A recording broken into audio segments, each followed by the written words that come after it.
No one ever believed the playground was haunted before children suddenly started disappearing. First one, then two.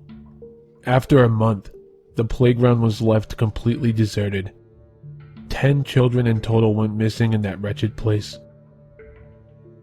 According to the witnesses, it was like they vanished into thin air. One moment they were there, and the next they were gone. The police didn't buy into the whole haunted playground concept, of course. It was obviously the doing of some perverted psychopath, some demented lunatic who tricked the poor kids into the back of some nondescript van.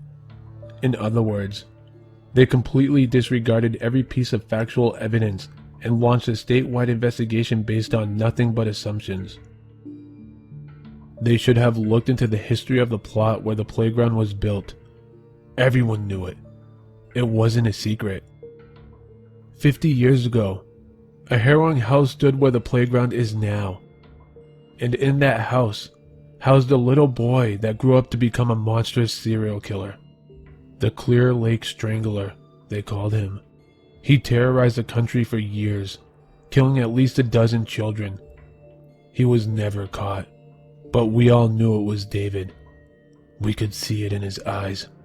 Pure, unfiltered evil.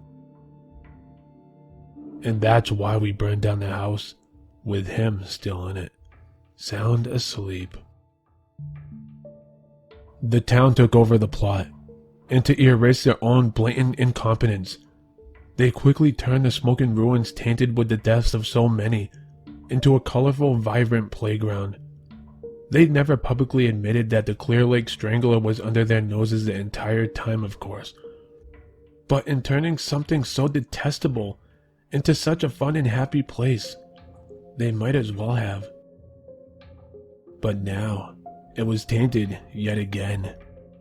Some said it was the vengeful spirit of David himself haunting the playground, preying on the children of his murderers.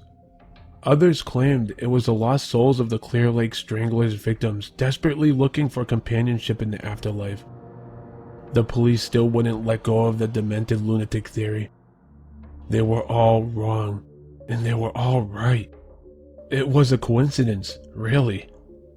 A father of a missing child couldn't cope with the presumed death of his beautiful boy, and decided to end it where it all started, the playground.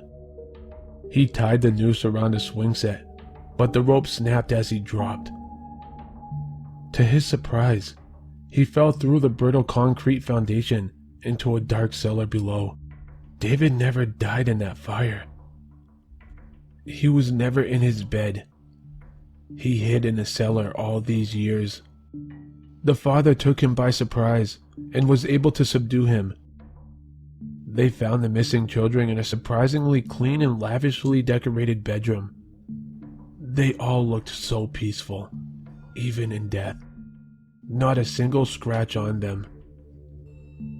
When asked why he did it, David would always give the same answer. They just wanted someone to play with.